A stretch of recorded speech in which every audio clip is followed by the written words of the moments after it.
3 दिवस झाले पाटील उपाशी, परंतु या सरकारला अजून गांभीर्य कळत नाही.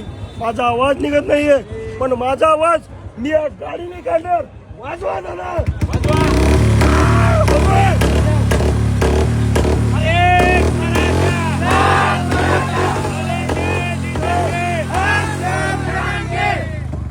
मुंबई आमचीच आहे.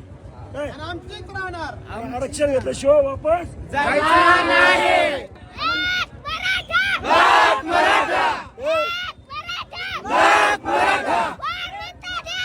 घेतल्याशिवाय राहत नाही. घेतल्याशिवाय राहत नाही.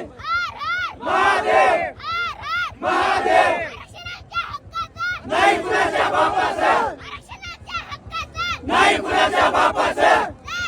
जय शिवराय, जय शिवराय. एवढे लेकर कसे पाटील म्हणते